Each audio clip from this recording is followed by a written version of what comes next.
Lucas 4,14. Diz assim a palavra do Senhor. Jesus voltou para a Galileia no poder do Espírito, e por toda aquela região se espalhou a sua fama. Ensinava nas sinagogas e todos o elogiavam. Ele foi a Nazaré, onde havia sido criado, e no dia de sábado entrou na sinagoga, como era de seu costume. E levantou-se para ler. Foi-lhe entregue o livro do profeta Isaías. Abriu-o e encontrou o lugar onde está escrito: O Espírito do Senhor está sobre mim, porque Ele me ungiu para pregar as boas novas aos pobres. Ele me enviou para proclamar liberdade aos presos e recuperação da vista aos cegos, para libertar os oprimidos e proclamar o ano da graça do Senhor. Então ele fechou o livro, devolveu-o ao assistente e assentou-se. Na sinagoga todos estavam com os olhos fitos nele, e ele começou a dizer-lhes: Hoje se cumpriu a escritura que vocês acabaram de ouvir.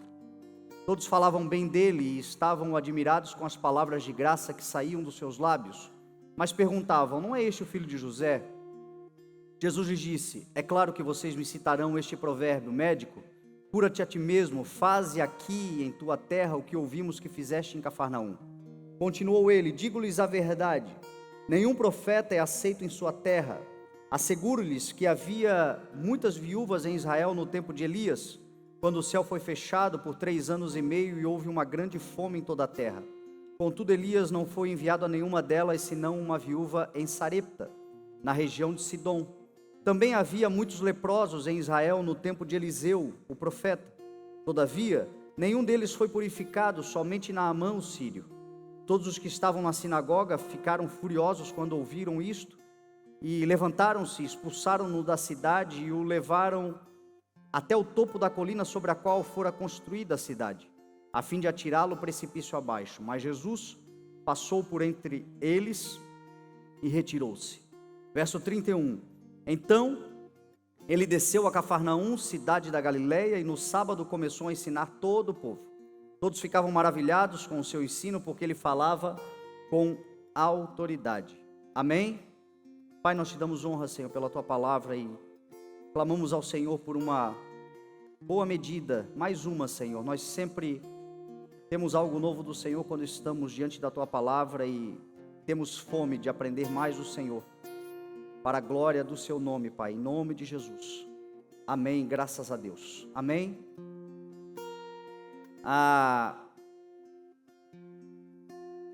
Ontem eu comecei falando e eu repito hoje sobre como nós estamos nos movendo nesses últimos dias aqui na igreja. O meu coração está muito voltado nesses dias para o espírito profético. Eu creio que o Senhor está nos movendo nesse espírito profético. Espírito profético, quando eu falo isso, eu não estou dando nenhuma conotação mística, nem religiosa, nem nada disso. Profecia é algo muito simples, que nós talvez criamos tantas coisas em torno ou para a profecia, temos uma conotação tão mística, que na maioria das vezes a verdadeira profecia ela não é reconhecida, porque criou-se esse misticismo em torno da palavra profética. Parece que ela tem que vir acompanhada de algum elemento pirotécnico, de alguma coisa circense. Muitas vezes alguém tem que girar, alguém tem que pular, alguém tem que dar umas 3 línguas estranhas diferentes, uma convulsão para poder, assim te diz o Senhor, e alguém ouvir e dizer amém. Mas a profecia, na verdade, ela é um anúncio sobre coisas que acontecerão, um anúncio da parte de Deus. Quando Deus nos revela futuro, quando Deus nos revela o caminho, quando aquilo que ainda viveremos é revelado no nosso coração, na nossa mente, como uma instrução da palavra, como um direcionamento, e simplesmente isto. E toda a profecia precisa estar condicionada, sujeita à Bíblia. Por isso que o escritor Paulo aos Tessalonicenses falou o seguinte: não desprezem as profecias, não tratem com desprezo, mas ponham à prova todas elas e fiquem com aquilo que é bom. Então a profecia, ela precisa ser provada, e ela é provada aonde? Na palavra de Deus. E a palavra profética, se ela está de acordo com a palavra de Deus, é uma questão de tempo para que ela se cumpra na nossa vida, porque o Senhor é fiel. O Senhor promete, o Senhor cumpre. Então, às vezes as pessoas ficam caçando profecia. Aqui nós não temos essa cultura, não é um hábito nosso, mas faz muito tempo que eu não vejo isso aqui, pessoas me procurarem para isso, mas eu me lembro quando a gente começou o ministério, eu pregava a mensagem, eu pregava a palavra, e às vezes eu descia do altar, da plataforma, e alguém me parava e dizia o seguinte: pastor, não tem uma palavrinha para mim? Não tem algo? Eu ouvi a mensagem e tal, mas não tem algo? As pessoas correndo atrás muitas vezes, você fica correndo atrás muitas vezes, é onde você corre o risco de se atrapalhar inteiro. Sabe o que eu percebo em relação à profecia? Não é nós que vamos atrás dela, ela nos vem atrás de nós. A profecia, quando o Senhor quer falar conosco, quando quer nos liberar algo, Ele nos encontra, Ele dá o seu jeito, a palavra fala conosco. E a maior profecia que a gente pode ouvir é a própria mensagem. Porque a mensagem de Deus, a mensagem da palavra, ela é um anúncio. Ela é o Senhor revelando lâmpada e luz, não é o que diz? Ou seja, ela ilumina o caminho, a luz. Quem é que chega primeiro quando você anda no escuro, você ou a luz? É o facho de luz, ele chega no local que você vai chegar, ele chega primeiro. Então essa é a verdadeira profecia, é aquela mensagem que nos direciona, que nos aponta uma direção. Quando a gente está diante de uma palavra que está sendo ministrada, e de repente o Senhor dá aquela luz, nos ensina, nos mostra, nos dá um direcionamento, nos aponta, uma promessa vem sobre nós, isto é uma palavra profética, isto é algo profético. E obviamente que tem aquelas palavras proféticas, às vezes o Senhor usa especificamente para o indivíduo, o Senhor chama e fala algo. Isto acontece também, mas meu irmão, nunca se esqueça da multiforme graça da palavra do Senhor. Significa dizer que esta mesma mensagem que eu estou ministrando aqui, ela é diferente e específica para cada um que aqui está. O Espírito Santo de Deus fala com cada um aqui de acordo com aquilo que nós precisamos aprender, necessitamos aprender, aquilo que o nosso coração anseia em respostas do Senhor. Se eu perguntar para cada um aqui, se nós terminarmos a mensagem e eu perguntar para cada pessoa aqui, fala para mim sobre a mensagem, meu irmão, a gente escuta coisas muito doidas. Eu escuto coisa que eu não falei. Eu disse isso, eu preguei isso, mas é porque o Espírito de Deus, na sua multiforme graça, ajusta profeticamente a mensagem para cada coração.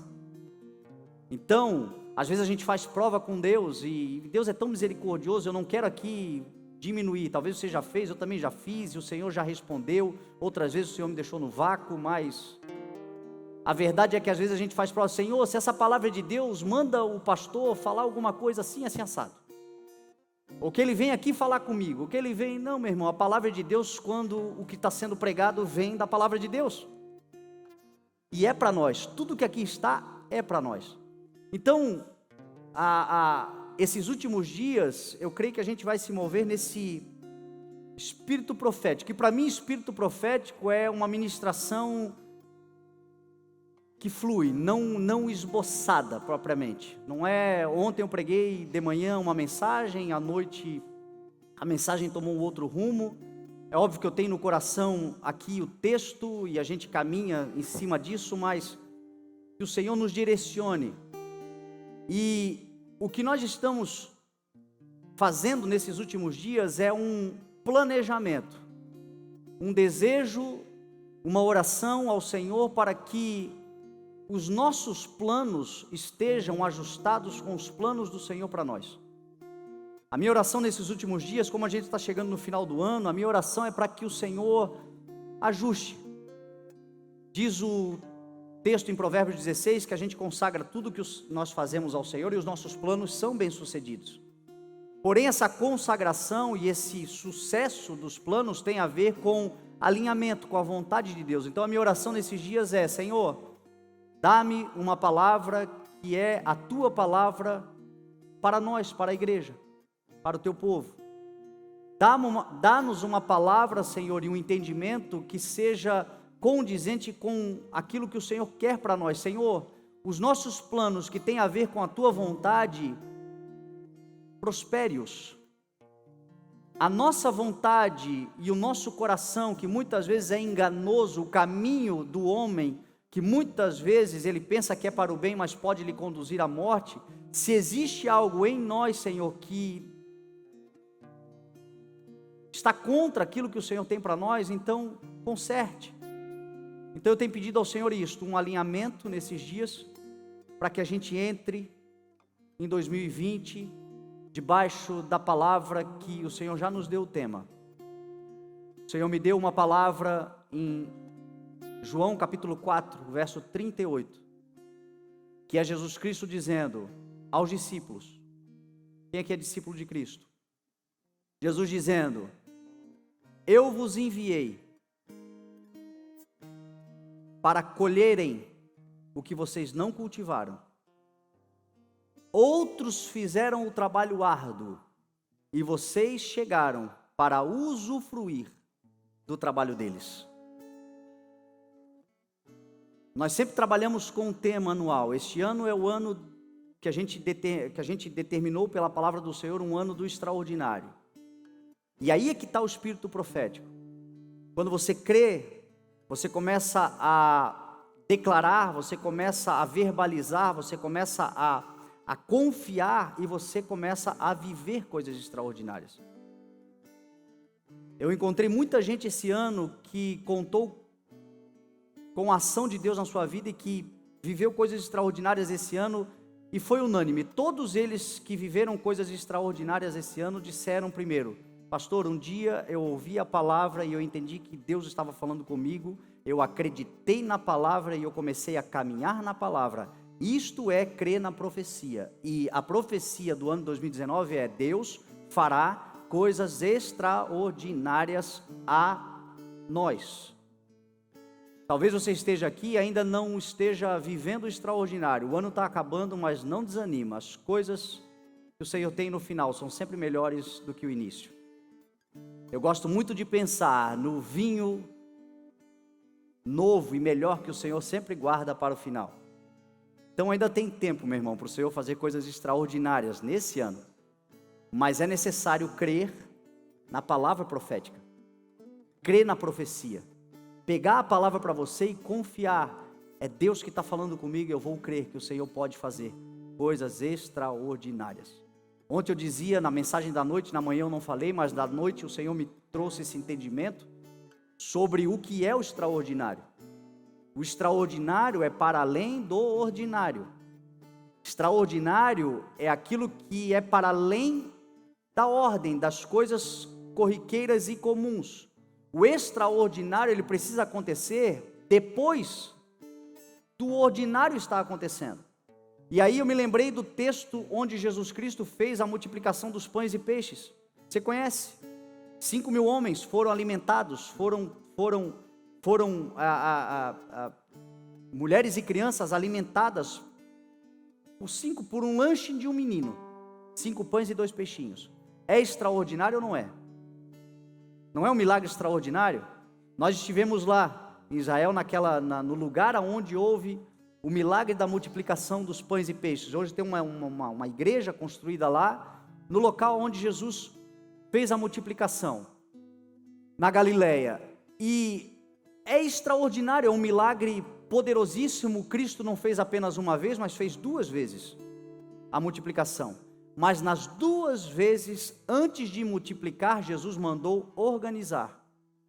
Antes de multiplicar, antes de fazer o extraordinário, Jesus mandou com que o povo lá fizesse aquilo que era ordinário. Ou seja, se organiza.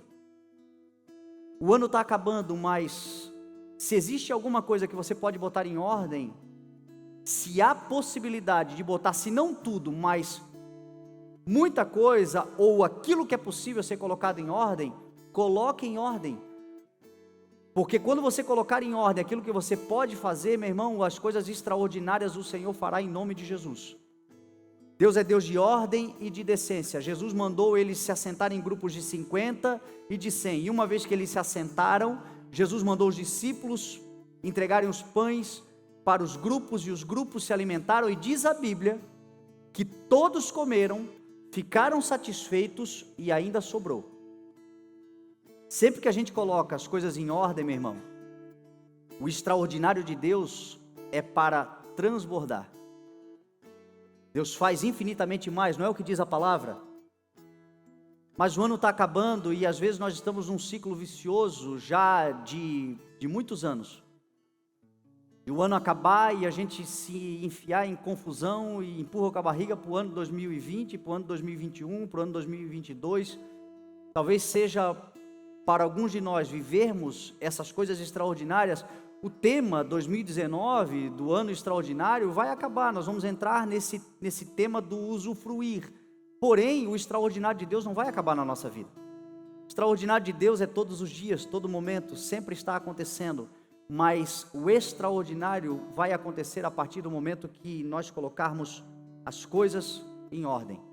Talvez esse final de ano, talvez seja o teu 13º que você pode colocar coisas em ordem na tua vida. Coloque, glorifique a Deus organizando as coisas, mas não acumule dívida sobre dívida, problema sobre problema, confusão sobre confusão.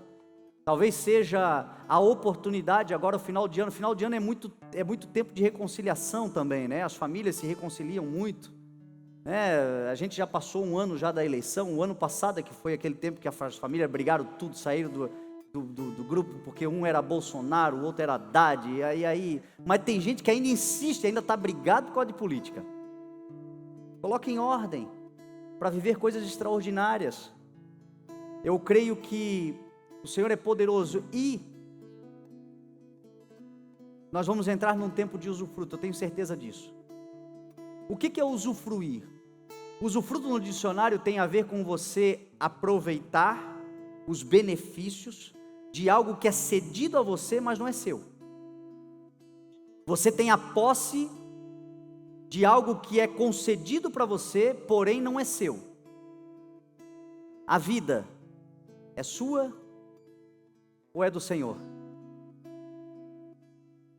Porém é um dom, é um presente.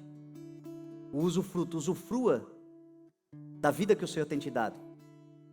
Tudo na vida, se você parar para pensar, tudo é graça. Tudo é favorecimento de Deus, tudo é bondade de Deus. Agora, em muitos casos as pessoas, elas clamam pelo extraordinário, recebem o extraordinário, mas não conseguem usufruir do extraordinário. Recebem de Deus coisas grandes, recebem de Deus a bênção, recebem de Deus o ministério, o chamado, o entendimento, enfim. Não sei qual é a área que o Senhor está agindo na sua vida, mas eu já vi muitos casos das pessoas orarem, clamarem, chorarem, receberem e não usufruírem. Não usufruírem com contentamento, não usufruírem com satisfação. Isso é um grande pecado que a gente comete. Muitos de nós estamos nessa vida ansiosa, angustiosa, esta vida que é nos ensinado tanto sobre o consumismo, do sempre tem que ter alguma coisa nova, e a gente sempre está em busca de alguma coisa nova, mas não usufruímos mais das coisas que o Senhor já tem feito por nós. Ou se usufruímos é só aquele momento, sabe aquele momento inicial de algo que você tem, que você conquista, que você compra, que você alcança, e aí você está feliz aquele momentinho, e daqui a pouco você já não consegue mais desfrutar daquilo, usufruir daquilo. Que o ano de 2020 seja um ano de contentamento, de satisfação, de gratidão ao Senhor, de usufruto das coisas que o Senhor tem feito por nós. Meu irmão, nós moramos numa cidade tão abençoada, uma cidade que tem belezas naturais, coisas simples que podem nos trazer felicidade, que nós podemos aproveitar. A vida, ela é de conquista, nós sempre saímos a semear, multiplicação e crescimento é vontade do Senhor para nós, porém a palavra do Senhor ensina satisfação, tendo o que comer, tendo o que beber, estejais com isto satisfeitos. E às vezes nós não estamos satisfeitos. Satisfação não é o mesmo que acomodação. Satisfeito não é acomodado. Eu estou satisfeito com tudo que o Senhor tem feito, porém eu quero mais. Não tem pecado nisso, mas eu estou satisfeito. Se Deus der, glória a Deus. Se Deus não der, glória a Deus também, porque eu sei que eu tenho muitas razões para glorificar o nome do Senhor, não apenas por aquilo que Ele vai fazer, mas por tantas coisas que Ele já fez. A cruz do Calvário mesmo, meu irmão, já é a primeira razão para nós nunca perdermos a satisfação de viver.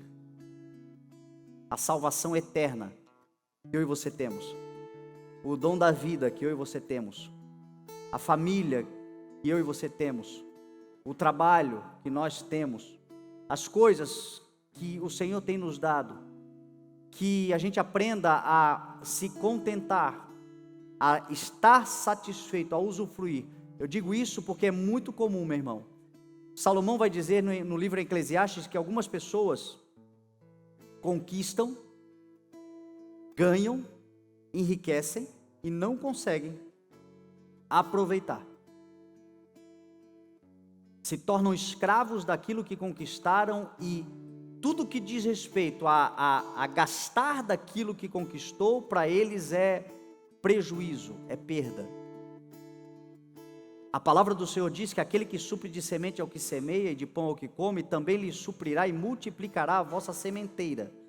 Significa dizer que no Senhor nunca haverá falta. O Senhor ensina zelo, mas o Senhor também ensina a não reter. Há quem retenha, diz a palavra, e cai na pobreza. Ontem eu brinquei dizendo que tem gente que ganhou aquele faqueiro de prata há 50 anos atrás quando casou e não usa o faqueiro de prata. Ele não usa, ela não usa. E aí está envelhecendo, o caixão não tem gaveta, ninguém vai enterrar você com as pratas. Alguém vai acabar derretendo aquela coisa lá e você não usou. Você não usufruiu. Porque você ficou retendo com medo. Então entra em 2020 com este coração. Eu vou usufruir de tudo aquilo que o Senhor tem me dado, colocado nas minhas mãos. Seja aquilo que Ele já colocou, seja aquilo que Ele colocará. Deus é um Deus, meu irmão, de celebração e de festa. Quando eu e você não celebramos, não festejamos, não usufruímos das coisas que o Senhor tem feito por nós, nós estamos pecando. Nós estamos errando. De Gênesis a Apocalipse você vai ver um Deus promovendo festas. Vai semear, faz festa.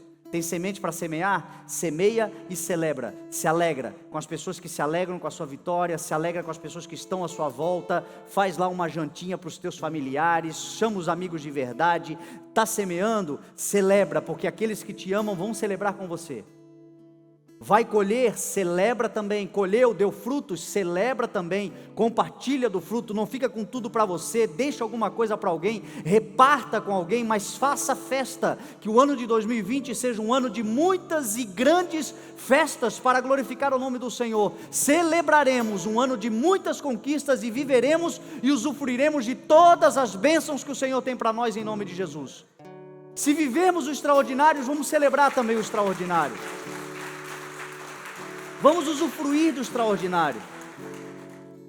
Vamos trabalhar muito, vamos avançar muito, vamos planejar, vamos zelar, não lhes falte o zelo. Não deprecie, mas usufrua. Aquele que te deu esse pode te dar muito mais. Aquele que fez agora pode fazer muito mais. Desfrute da vida. Aprenda a desfrutar. Tem gente aí muito angustiada, está com 30, 40 anos e já não consegue mais fazer nada, está travado dentro de casa porque está com medo da morte. Porque está com medo da vida lá fora. Meu irmão, vá viver a vida.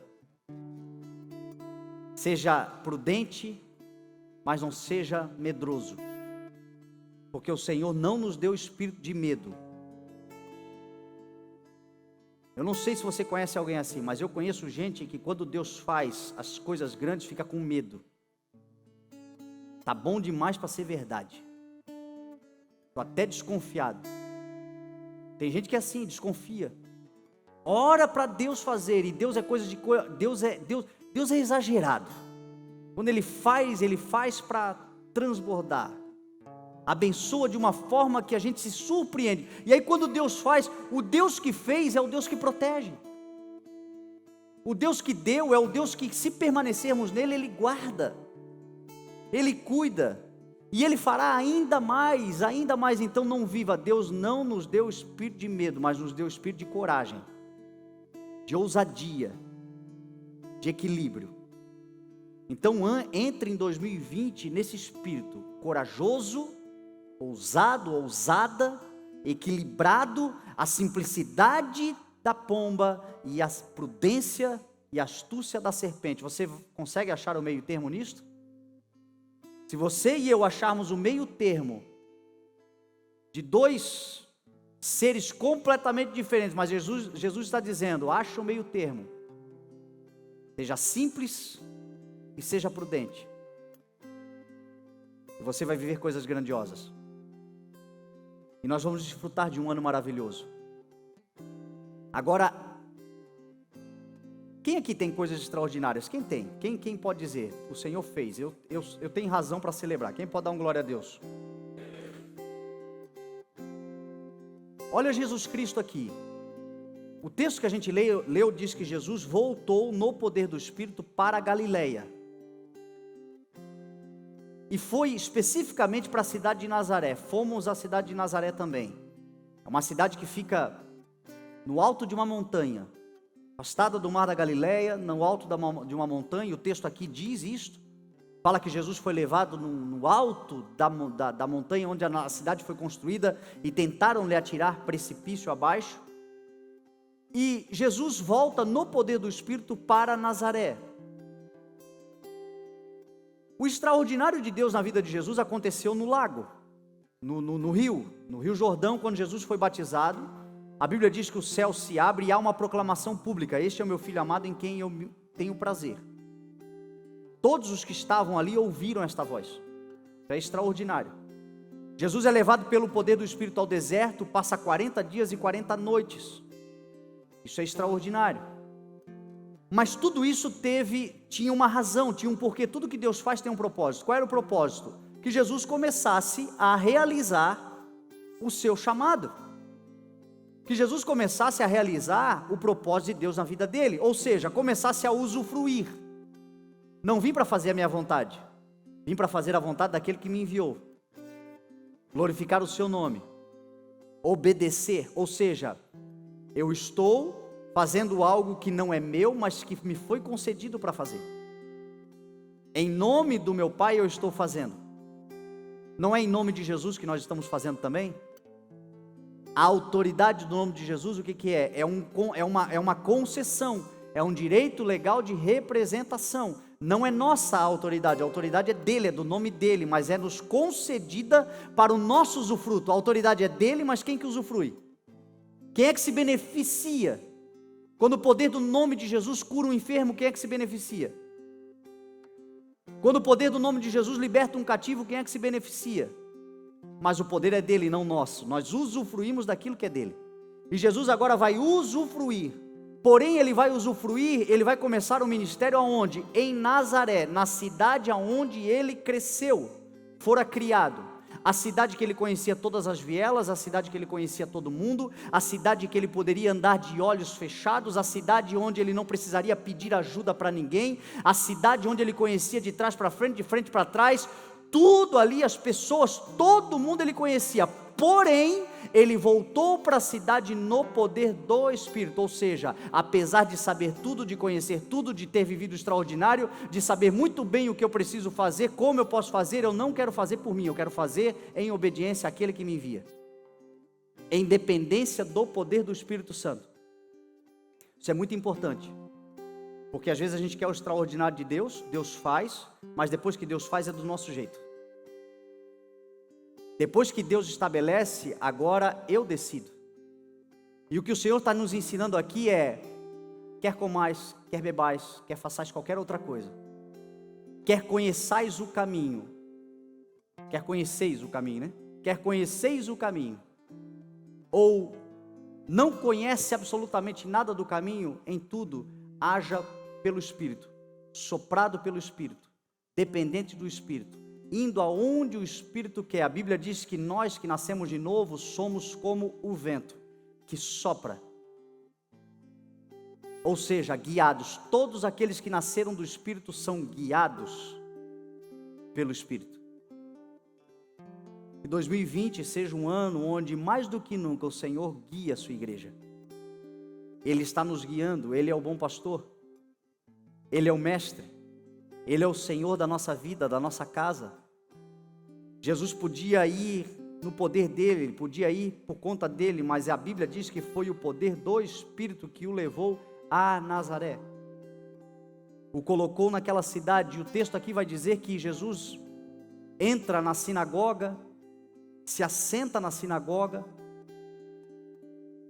é-lhe dado o livro do profeta Isaías, ele começa a ler o livro, todos estão com os olhos fitos nele, ele começa a ler aquela passagem que diz que o Espírito do Senhor estava sobre ele, ungiu ele para a pregação das boas novas aos pobres, para proclamar liberdade aos presos, recuperação da vista aos cegos, libertar os oprimidos e anunciar o ano da graça do Senhor. E diz o texto que quando ele terminou de ler essa passagem, ele novamente se assenta, entrega ao assistente e diz assim: hoje vocês acabaram de ouvir, vocês acabaram, hoje cumpriu-se a palavra que vocês acabaram de ouvir. A Bíblia diz que todos estavam de olhos fitos nele, admirados com as palavras de graça que saiu da boca dele, porém, diziam: não é este o filho de José? Sempre que a gente encontra o nosso propósito, o adversário também se revela. Sempre que a gente encontra o nosso propósito, há sempre oposição. Eu já falei isso outras vezes na igreja, eu estava ali atrás agora conversando com a Jéssica, e eu creio que é importante repetir isto. As maiores oposições que eu e você sofreremos em relação ao projeto de Deus na nossa vida, vem dos nossos, vem de gente muito próxima, vem de gente conhecida, vem de gente que a gente ama e que também nos ama. A Bíblia diz que as pessoas estavam admiradas com as palavras de graça, estavam perplexas, porque viam algo diferente, porém lembravam-se do Jesus que corria, quando criança, pelas ruas de Nazaré, o filho do carpinteiro. E Jesus disse assim: só na sua terra é que o profeta não tem a honra, ou seja, não tem o reconhecimento. E isto tem um porquê. Eu entendo, porque eu já passei por isso. Eu passei por fortes oposições na minha casa, no seio familiar, quando o Senhor me chamou para fazer o que eu estou fazendo hoje. E eu entendo por quê. Eu orei por muito tempo, porque isso machuca a gente. A gente inicialmente fica: Senhor, como assim? Como é que pessoas que me amam não entendem? Como é que pessoas que podem me estender a mão fecham o coração? Como, Senhor? Falam mal de mim, como? E um dia o Senhor revelou no meu coração o que isso significa. O Senhor disse assim para mim: Fernando, se você conseguir suportar a oposição dos mais próximos, que são os únicos que conseguem, de fato, ferir o teu coração, se você conseguir vencer isso, não há nada lá fora que vai paralisar o que eu vou fazer na sua vida. Não há nada lá fora que será capaz de paralisar, porque você conseguiu enfrentar a pior oposição, que é aquela que tem a ver com laços familiares, com sangue. E isto não significa que eles são do diabo. Isso significa que eu estou treinando você para quando você chegar em opressões e problemas realmente grandes, você não desista, porque você já foi treinado. Quem treinou José foram os irmãos. Quem treinou Davi foram os irmãos. Foi Saul, foi o exército de Deus que treinou Davi na habilidade da batalha. Quem treinou Moisés, quem se opôs a Moisés, foi o faraó. Não era um estranho, Moisés foi criado no palácio do faraó. Não tinha apenas uma ligação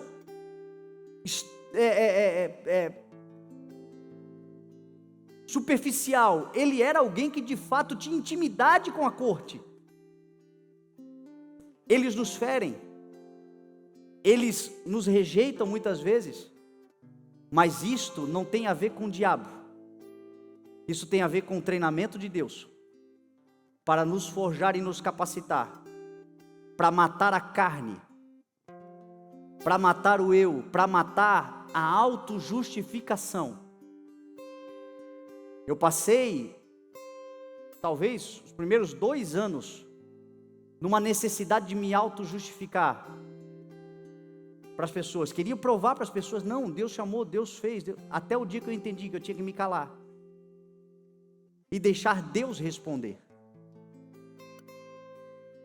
Aqueles que se opõem hoje à tua vida, ao teu ministério, à tua história, aquilo que Deus está fazendo na sua vida, são os mesmos que amanhã se converterão através daquilo que Deus fez na sua vida. Pode crer nisso. Não ora para Deus matar, não ora para Deus levar, é Deus permitindo. É Deus, meu irmão, não é diabo. O diabo reconhece. Os teus não reconhecem, mas o diabo reconhece. Você quer ver? Eu vou te provar biblicamente. Abre de novo lá em Lucas capítulo 4. Olha que interessante. O diabo sabe quem você é, o que Deus faz na sua vida. Os seus parentes não sabem, vocês acham que eles são o diabo. Não, eles não são o diabo. Eles são Deus te treinando. Nos submeteste à prova, nos fizeste passar numa fornalha, mas a um lugar de fartura nos levará. É o que diz Salmo 66. O treino de Deus. O diabo sabe quem você é. Olha aqui o diabo para Jesus. Verso 28 do capítulo 4. Todos que estavam na sinagoga ficaram furiosos quando ouviram Jesus dizendo: a palavra se cumpriu, eu sou o Messias, eu vim para a salvação do mundo, hoje se cumpre o que vocês acabaram de ouvir.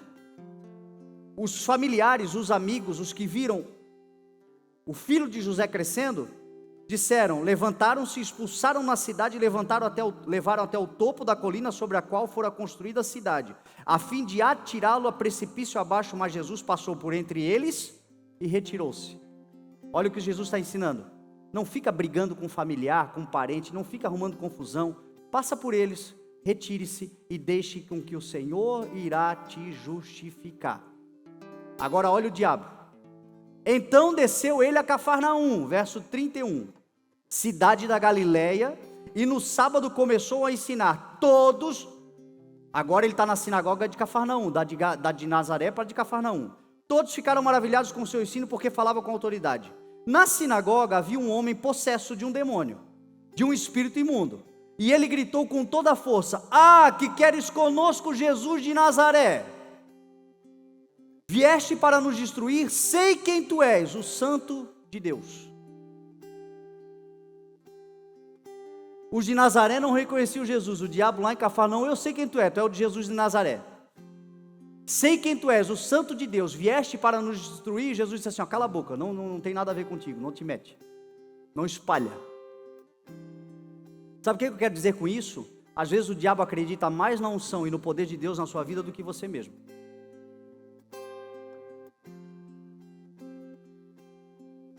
Às vezes ele bota mais fé em você, você chega e alguém grita: ah, sei quem tu é, não é o Santo de Deus.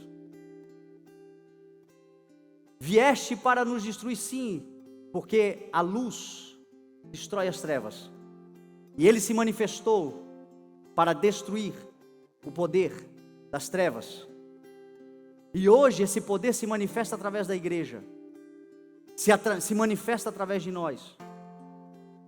Então aqueles que estão na sua família, que não reconhecem, meu irmão, é uma cegueira momentânea, mas chegará um dia que eles se converterão por causa da sua vida também. O importante é você saber quem você é. Jesus sabia quem ele era. E Jesus declarou: o Espírito do Senhor está sobre mim. O Espírito do Senhor também está sobre nós. O Espírito do Senhor está sobre a nossa vida. Jesus falou em Atos 1:8, vocês receberão poder quando o Espírito de Deus descer sobre vocês. Jesus disse aos discípulos: fiquem em Jerusalém até que do alto vocês sejam revestidos de poder. O Espírito desceu há 2000 anos atrás, quando chegou o dia de Pentecostes, estavam todos reunidos no mesmo lugar, quando de repente veio do céu um som. Não era um vento, era um som. Os céus proclamando publicamente, como um vento, um som, como um vento forte e impetuoso, que encheu toda a casa. Viram que parecia como línguas de fogo, que pousaram e repartidas, pousaram sobre cada um deles, e todos foram cheios do Espírito Santo de Deus. E uma vez que foram cheios do Espírito Santo de Deus, começaram a proclamar o Evangelho. E o Evangelho começou a ser proclamado em Jerusalém, Judeia, Samaria e até os confins da terra, chegando hoje em Itajaí, nesse momento onde nós estamos. Sempre que o nome de Jesus é proclamado, o Espírito de Deus desce. Em Atos 10, Pedro estava pregando para Cornélio. Enquanto ele falava de Jesus e da ressurreição e de quem Cristo é, de repente o mesmo Espírito lá desceu ali também. Então o Espírito de Deus está sobre nós. Entenda isso, o Espírito de Deus está sobre você. E se Ele está sobre você, você tem a autoridade do nome de Jesus na sua vida. Exerça esta autoridade. Não se acovarde diante das dificuldades. Quando as adversidades se levantarem, meu irmão, pode ser capeta. Em nome de Jesus você expulsará. É o que Jesus disse: em meu nome vocês vão por todo mundo e vocês vão pregar o Evangelho a todas as pessoas. Quem crer e for batizado será salvo. Em meu nome, os sinais acompanharão aqueles que crerem. Em meu nome, porque quando Jesus começa a ser proclamado, falado, declarado, quando a tua boca está cheia de Jesus, quando o teu coração está cheio de Jesus, a tua boca profere aquilo que o teu coração está cheio. E quando você começa a falar esse nome, há poder. Cativos são libertos. Situação da nossa vida e de coisas à nossa volta mudam. Agora esse nome precisa, essa autoridade precisa ser exercida. Não se cale não, meu irmão. O Espírito do Senhor também está sobre você. Você creu em Cristo? Então você recebeu o dom do Espírito. É diferente dos dons que o Espírito dá. O dom do Espírito é a presença do Espírito em nós. E a presença do Espírito é para todo aquele que creu e confessou. Todo aquele que invocar o nome do Senhor, acabou. Está revestido do dom do Espírito, habitado pelo Espírito de Deus. Você não é casa vazia, você é casa cheia. Cheia do Espírito Santo de Deus. E esse Espírito, meu irmão, vai te proporcionar dons, vai te dar habilidades, vai qualificar você, vai te santificar, vai te preparar, vai te adornar, vai te capacitar. Esse Espírito de Deus, que glorifica Jesus na tua vida, ele vai te preparar a uma obra maravilhosa, um processo de Deus acontecerá, mas de acordo com a fé que você já tem, exerça, não se cale, não transfira, não abra mão. O Espírito de Deus que está em você, meu irmão, te deu autoridade no lugar onde você pisa, te fez luz aonde você pisa, te deu capacidade para crescer aonde você está. Jesus disse: aquele que está em mim dá fruto, floresce. Agora creia. Você sabe qual é uma dificuldade da grande maioria das pessoas? Elas não duvidam de Deus. Elas duvidam é que Deus fará através delas. Se eu te perguntar aqui, você duvida de Deus? Não, você não estaria aqui se você não acreditasse em Deus. O que tem que ser quebrado é esse pensamento mesquinho, medíocre, de que esse Deus poderoso, você crê absolutamente nele, você não crê que ele pode fazer através de você. Faz através do outro, faz através do pastor, faz através de estranhos, mas através de você não faz. Faz também, ele faz através da vida de todo aquele que diz, eis-me aqui. Ele está procurando verdadeiros adoradores. Ele está procurando pessoas que simplesmente reconhecem que a sua fraqueza é um campo fértil para o poder de Deus se aperfeiçoar, para as coisas de Deus acontecerem. Creia, meu irmão, duvide de você no sentido da sua capacidade sozinho, mas não duvide que Deus pode te usar, porque Ele pode te usar para fazer coisas extraordinárias, grandiosas. Abra o teu coração para que isso aconteça. Busque com dedicação os dons, porque é o que diz a palavra. Busquem com dedicação os melhores dons, especialmente o dom de profecia. Porque aquele que fala numa língua, a si mesmo se edifica, mas aquele que profetiza edifica a igreja. Busque dons, diz o Evangelho. Paulo vai falar nas suas cartas aos Coríntios, ele vai dizer, busque dons para a edificação da igreja. Todo dom de Deus para mim é para a edificação de alguém, é para o benefício do corpo de Cristo. Busque com dedicação. Se o Senhor está mandando buscar, é porque Ele quer dar, mas Ele quer dar para quem tem fome, para quem tem vontade, para quem crê absolutamente no poder do Senhor e se coloca como alguém disposto, disponível para a obra do Senhor. Irmão, a obra do Senhor é tão grandiosa. Nós estamos orando a oração de Jesus. Ore para que o Senhor envie trabalhadores. É você, não é outra pessoa, é você. Deixa eu te falar uma coisa. Esse ano passou rápido ou passou lento? Que você acha? Passou rápido? Você tem a mesma sensação que eu, que a cada ano passa mais rápido? É uma palavra de Jesus, os dias serão abreviados. Se você fizer a conta, os dias têm 24 horas há milênios. Porém, estão passando cada vez mais rápido. Jesus falou sobre a abreviação dos dias. E os dias que antecedem a sua volta seriam abreviados. Então vai se tornar cada vez mais rápido. Esse ano teve coisas que me deu vontade de fazer em janeiro. E eu disse, amanhã eu faço. Passou o ano e eu não fiz. E vai ser cada vez mais assim. Se você no teu coração tem desejo de fazer algo e você deixa para amanhã, vai passar um ano e você não vai fazer. E conforme os dias vão avançando, vai passar 10 anos e você não vai fazer. Pô, mas foi ontem, eu só deixei, passou 10 anos. Passou 20 anos. Passou 30 anos, sabe-se lá quando é que Jesus vai vir, mas a verdade é que a vida vai passar muito depressa. Moisés já dizia isso. O que é a vida do homem? 70, 80 anos para aqueles que têm mais vigor, contudo são anos difíceis, pois a vida passa depressa e nós voamos. Cada vez mais, então, se o Senhor está falando com você, não deixa para amanhã, porque vai passar mais de um ano. Vai passar rápido, 2020 vai passar muito rápido. Se o Senhor está dizendo, usufrua da família que você tem, das coisas que o Senhor faz, meu irmão, porque vai passar muito rápido. Você sabe, isso aqui é chover no molhado, mas esse ano foi o ano que eu mais visitei pessoas em hospitais, em algumas em leito de morte. Visitei e morreu. É sempre a mesma coisa. Eu queria ter uma chance para fazer as coisas que eu não fiz.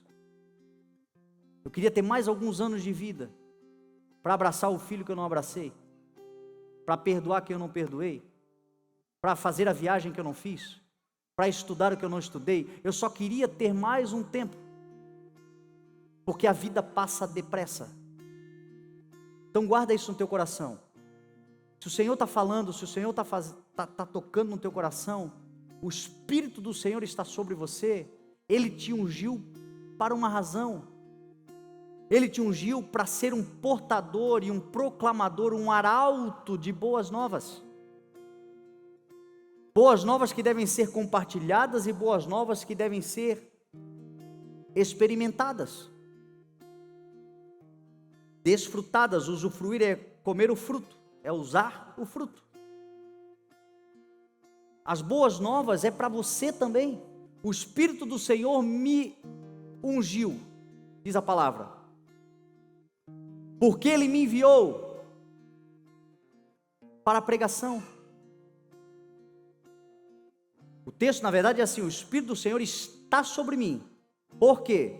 Porque Ele me ungiu para pregar as boas novas aos pobres. Essa pobreza é uma pobreza de riquezas eternas, estado de espírito, que fatalmente reflete na vida como um todo. Sempre que o Senhor quiser nos trazer riqueza, Ele começa enriquecendo a nossa mente. Sempre é aqui, sempre começa aqui. É a arma mais poderosa da terra, é a mente. Então o Senhor nos enriquece aqui. A Bíblia diz que a sabedoria na mão direita é vida longa, na mão esquerda riquezas e honra. O Senhor deu a Salomão toda a riqueza da terra, mas primeiro enriqueceu Salomão aqui na mente. E o Evangelho é um enriquecimento mental, que é muito mais do que o vil metal. A riqueza que o Evangelho produz é eterna em nós. E é a boa nova, é a boa notícia, é a esperança, é a verdade do Evangelho, é a ressurreição de Cristo, é o que Cristo prometeu e cumprirá, e aquilo que Ele fez por nós, que nos abastece, que nos enriquece, que nos enche de ânimo, que muda a nossa mentalidade. E uma vez que a gente se enche dessa esperança, meu irmão, a vida passa a ser vista diferente, e nós começamos a usufruir dessa vida. O Espírito do Senhor está sobre mim e Ele me ungiu para pregar as boas novas aos pobres. Ontem o Salmo 23, que foi quando o Senhor deu o texto, já estou terminando, vou terminar, amém? Vou terminar. Que horas tem? Já devo estar falando há 1 hora, né, gente? 9h30, hoje a gente vai para casa cedo, hein? Oh, beleza. Mas deixa eu terminar com um texto que o Senhor deu ontem, que é o Salmo 23. Abre lá. Porque o Salmo 23, foi tão especial que o Senhor deu até uma canção, né? O Salmo 23 é o Salmo, todo mundo conhece. Você vai em casa de católico, está lá aberto. Você vai em casa de espírita, está lá aberto. Você vai em casa de crente, às vezes também está aberto.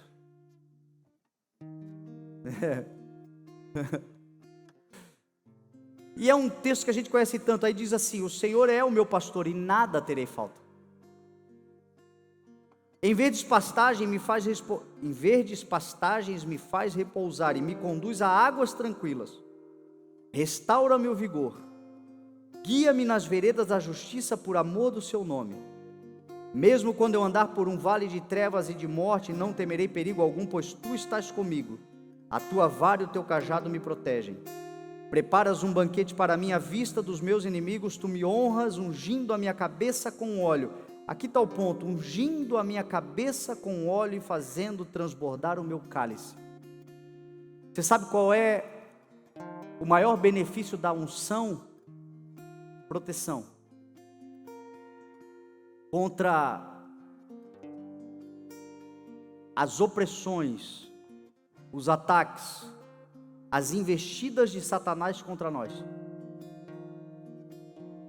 A unção nos protege. Você sabe como é que o pastor aqui unge a cabeça da ovelha?